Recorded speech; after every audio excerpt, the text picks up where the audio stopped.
இங்கே பாஸ்கரன் சார், இன்னொன்று இந்த தங்கத்தின் விலை வந்து தொடர்ந்து உயர்ந்து கொண்டே இருக்கிறது. இப்போது 61,000 தாண்டி 62,000 நெருங்கியிருக்கக்கூடிய ஒரு சூழ்நிலை ஏற்பட்டிருக்கிறது. தங்கத்தின் மீதான அந்த இறக்குமதி வரியானது ஒரு 6% வரை கடந்த முறை குறைத்திருக்கிறார்கள்.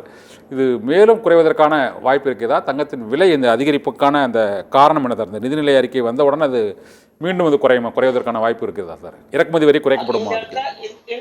குறையும் தான் எதிர்பார்க்கிறேன். நான் குறையும் தான் எதிர்பார்க்கிறேன். இறக்குமதி வரி சற்றே குறைக்கப்படும் என்றுதான் எதிர்பார்க்கிறேன்.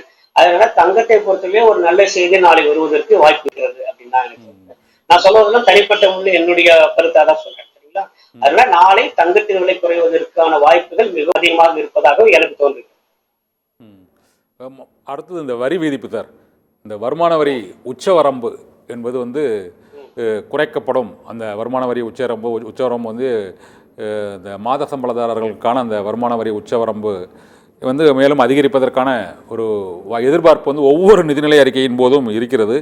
இந்த முறை நிதிநிலை அறிக்கை தொடர்பாக பிரதமர் நரேந்திர மோடி மற்றும் குடியரசுத் தலைவரின் உரை ஆகியவற்றை பார்க்கும்போது நாட்டின் அந்த பெரும்பான்மையான அந்த நடுத்தர வருவாய் பிரிவினர், மாத சம்பளதாரர்கள், சிறு குறு வருவாய் பிரிவினர் இவர்களை கருத்தில் கொண்டு இந்த நிதிநிலை இருக்கும் என்றும் நாட்டின் வளர்ச்சி பாதையில் 1947 இந்தியா ஒரு வல்லரசாகவும் 3வது பொருளாதார வல்லரசாகவும் என்ற ஒரு உறுதிமொழியும் வழங்கி பெரும்பான்மையான மக்களுக்கான ஒரு நிதிநிலை அறிக்கையாக இருக்கும் என்றும், இது 3வது முறையாக மத்தியில் ஆட்சி பொறுப்புக்கு வந்த பிறகு இந்த முதல் முழு பட்ஜெட் தாக்கல் செய்யப்படுகிறது என்பதால் இந்த வருமான வரி உச்சவரம்பு அதிகரிப்பதற்கான அந்த வாய்ப்பு இருக்க சார்?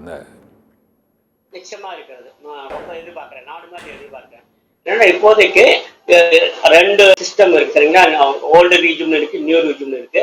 அதிகபட்சமாக 5 லட்சம் ரூபாய் வரை தான் இப்போதைக்கு வருமான வரி உச்சவரம்பு இருக்கிறது. அது 8 லட்சம் ரூபாய் வரை கட்டப்படலாம் அப்படின்னு நான் எதிர்பார்க்கிறேன். மிக கணிசமான வரி அந்த உச்சவரம்புங்கிற அதிகமாக கணிசமாக உயரும் அப்படின்னு நான் எதிர்பார்க்கிறேன். குறைந்தபட்சம் 8 லட்சம் வரையும் கொண்டு செல்லலாம் எதிர்பார்க்கிறேன். ஆனா என்னுடைய கோரிக்கை எல்லாம் 12 லட்சம். அதான் நான் சொல்லிட்டு இருக்கேன். ஆண்டுக்கு 12 லட்சம் ரூபாய்க்கு மேல் இருந்தால் மட்டுமே வருமான வரி விதித்தால் போதும் அப்படின்னா என்னோட நிலைப்பாடு. ஆனால் அரசாங்கம் ஏற்றுக்கொள்ளாதுன்னு தோணுது. ஆனால் 6லிருந்து 8 லட்சம் ரூபாய் வரை உயர்வதற்கான வாய்ப்புகள் மிக அதிகம். இப்போதைக்கு 5ல இருக்கு. அது 6 இருக்கலாம், 7 இருக்கலாம், அது 8 இருக்கலாம். 8ங்கிறது மிகவும் எதிர்பார்க்கக்கூடிய ஒன்றாக இருக்கும். 8 அப்படின்னு சொன்னாங்கன்னா ஒரு புரட்சிகரமான ஒரு அறிவிப்பாக இருக்கும். 8 லட்சம் ரூபாய் வரையில் வருமான வரி இல்லை என்று சொன்னால் அது அநேகமாக இந்த நிதி அறிக்கையில் ஒரு புரட்சிகர அறிவிப்பாக இருக்கலாம். தெரியல, நானும் எதிர்பார்க்கிறதா இருக்கேன்.